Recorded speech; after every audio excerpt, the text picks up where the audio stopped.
गुरुजी प्रणाम। आज हम आपसे जानना चाहते हैं कि संध्या काल गोधूल के समय शयन, भोजन, गर्भाधान एवं विद्यार्जन आदि कार्य सनातन संस्कृति में निषेध क्यों बताए गए हैं?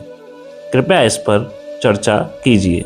नमस्कार साथियों, आज हम आपसे चर्चा करेंगे संध्या काल या गोधूल का जो समय होता है उस समय हमें शयन, भोजन, गर्भाधान, विद्यार्जन और जहाँ सटीकता की ज़्यादा आवश्यकता होती है वहाँ हमें कार्य क्यों बंद कर देना चाहिए, क्यों निषेध बताया गया है। और इसके अलावा जैसे आप वाहन चालन वगैरह चला रहे हो या तीरंदाजी या शूटिंग वगैरह कर रहे हो या व्यायाम कर रहे हो तब भी ये निषेध बताया गया है। ऐसा क्यों बताया गया है, इस पर चर्चा आज हम करना चाहेंगे।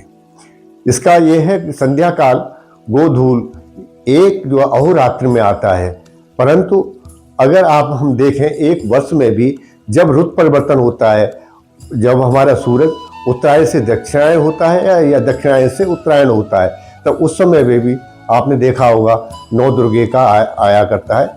चैत के जो प्रतिपदा से आरंभ होकर पहला वाला ऐसे आता है, इसी प्रकार से दूसरा भी हुआ करता है।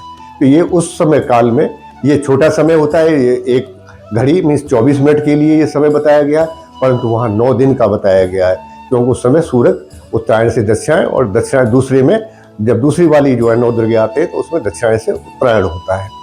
तो ये ऐसा क्यों बताया गया है, इसका हम इस पर चर्चा करना चाहेंगे। अगर आप इस संध्या काल के अंतर्गत अगर आप लेट रहे हो, अगर आप स्वस्थ हो तब भी, और बीमार है तो ये ज़्यादा उसके लिए निषेध है और उसके लिए ज़्यादा उसको परेशानी में डालेगा। अगर आप भोजन कर रहे हो तो ये जो है ना आपको अपच कर देगा, आपका खाना ढंग से नहीं पचने देगा। गर्भाधान आप मतलब ये ना इस समय करते हैं तो जो बच्चा आपसे जो गर्भाधान में आएगा वो थर्ड जेंडर का आएगा, ऐसे हमारे ऋषि मुनियों ने बताया। अगर आप इस समय पर विद्यार्जन कर रहे हो तो आपका ब्रेन, आपका मस्तिष्क ठीक से कार्य नहीं करेगा, और जो कुछ ऐसे कार्य हैं जो जहाँ पर सटीकता की बहुत एक्यूरेसी की बहुत ज़्यादा आवश्यकता है उस समय ये करेंगे। जैसे वाहन चलाना है तो आपके उस समय बॉडी रिफ्लेक्सेस बहुत पुअर हो जाते हैं, और तीरंदाजी, शूटिंग आदि और ये व्यायाम भी करेंगे तो वो भी आपके लिए लाभकारी न होकर हानिकारक हो जाते हैं। अब हम एक एक करके चर्चा करते हैं कि ये क्यों ऐसा मतलब यह निषेध कर दिया गया और क्यों हमें ये समस्याएं पैदा कर देता है। संध्या काल जो इस समय जो है ना अगर हम करते हैं तो हम जानते हैं अच्छी तरह से कि हमारा ये बायां नोस्ट्रिल ईड़ा नाली बताया जाता है और दायां नाड़ी पिंगला बताया गया है। जब ये दोनों नाड़ियां एक साथ चला करती हैं या क्षण क्षण में जो है ना कभी बायां कभी दायां चलते हैं, तब हम कहते हैं उस समय पर ये जो हमारी सुषुम्ना नाड़ी चल रही है। तो आप देखेंगे प्रत्येक मनुष्य, स्वस्थ मनुष्य का भी जब ये संध्या काल होता है, गोधूल होती है, उस समय पर ये आपकी चला करती है। तो ये कहा भी गया है हमारी स्मृतियों में और हमारे योग के अंतर्गत भी, और साथ ही साथ जो है ना आयुर्वेद में क्षण माह में क्षण दखे यदा वहेत मारुतः सुषुम्ना से विज्ञेय सर्व कार्य हरते स्मृता। इसमें यह है सुषुम्ना नाड़ी के लक्षण ये है कि कभी बाएं से चलती है, जो है आपका प्राण कभी दाएं से चला करता है, क्षण क्षण में बदलता है। तो ऐसा जो है अगर इस समय जो कार्य करेंगे तो ये जो है पूरी तरह से आपके मतलब ये ना नष्ट कर देती है। तो इस समय जो है ना ये बताया भी गया है। अब इसका जो है ना हम बताते हैं ऐसा होता क्यों है कि जब ये संध्या काल होता है, गोधूल का जो समय होता है, उस समय होता ये है कि आपका सूर्य का जो इलेक्ट्रोमैग्नेटिक फील्ड है वो जो है समाप्त हो रहा होता है। चंद्रमा का जो है चालू नहीं हो पाता, चंद्रमा का इलेक्ट्रोमैग्नेटिक फील्ड पृथ्वी के ऊपर ढंग से नहीं आ पाता है। तो ऐसे काल में जो हमारा प्राण है तो वो इलेक्ट्रोमैग्नेटिक फील्ड की मतलब ये ना कारण से ये दोनों ये आपका क्षण में बाएं में क्षण में दाएं में जो है चला करता है। इस कारण से क्या होता है कि अगर कोई आपने देखा होगा कि इस संध्या काल में सबसे ज़्यादा जो है कीट पतंगे, मच्छर जो है ना आपके भिन्न बनाने लगते हैं। इसी प्रकार से स्वस्थ मनुष्य के भी जो अंतर्गत क्या होता है कि बहुत सारे बैक्टीरिया, वायरस होते हैं जो कि निष्क्रिय रहते हैं, परंतु इस काल में तो इलेक्ट्रोमैग्नेटिक फील्ड हमारा जो बदल चुका होता है तो वो एक्टिवेट हो जाते हैं, और जो बीमार मनुष्य होता है तो उस बैक्टीरिया, वायरस जो होते हैं और ज़्यादा सक्रियता के साथ कार्य करते हैं। तो इसीलिए अगर आदमी कोई बीमार है तो तो उसे भी उठा के बैठा देना चाहिए। अगर स्वस्थ मनुष्य भी सोया हुआ है तो उसे उठा के बैठा देना चाहिए, नहीं तो उसके जो शरीर के अंदर जो निष्क्रियता से जो पड़े हुए वो सक्रियता अपना दिखाने लगते हैं, क्योंकि इलेक्ट्रोमैग्नेटिक फील्ड बदल चुका होता है। दूसरा है भोजन। अगर इस समय जो हम भोजन करेंगे तो इसमें क्या है कि हमारी अपच पैदा हो जाती है। इलेक्ट्रोमैग्नेटिक फील्ड है, जैविक जो है आपकी ऊर्जा है वो, और जैविक जो विद्युत ऊर्जा है वो ढंग से कार्य नहीं कर रही होती, आपके खाने को पचाएगा नहीं। और ये जब दोनों जो नोस्टिल चला करते हैं, जब आपका जो है ना, या फिर आपका क्षण में जो है आपका बाएं या दाएं से बाएं जो होता है, अगर उस समय पर अगर मतलब पत्नी का जो गर्भाधान हो गया है तो ये बताया गया है कि वो जो है गर्भाधान थर्ड जेंडर का या किंडर पैदा हुआ करता है।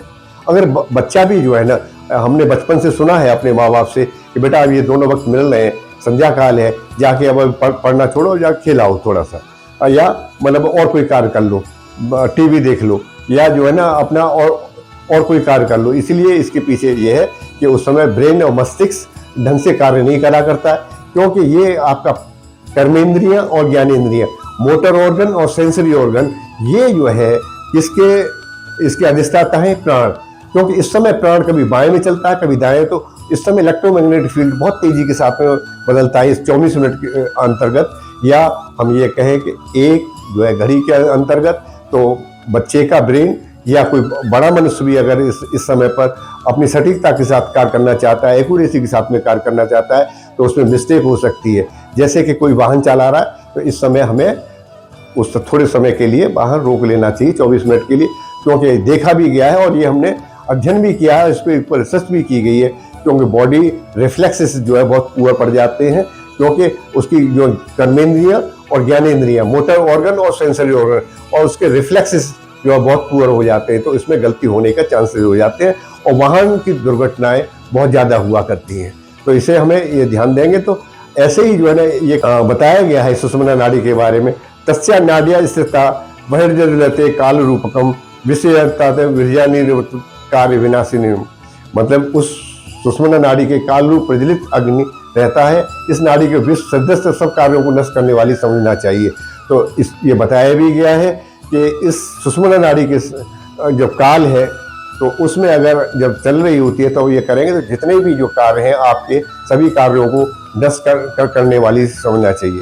तो अब बात ये आती है कि भाई फिर इस समय हम क्या करें। सबसे बढ़िया जो है ना, तो हमारे ऋषि मुनियों ने ये बताने की कोशिश की गई है कि इस समय पर अगर आपको जो कार्य करना है तो उन्होंने बताया है, इसके लिए भी उन्होंने एक बहुत अच्छा सूत्र दिया है, ईश्वरे चिंतते कार्य योगाभ्यास्यादि कर्म च अनियंत्रण कर्तव्य जय लाभ सुखो विशिष।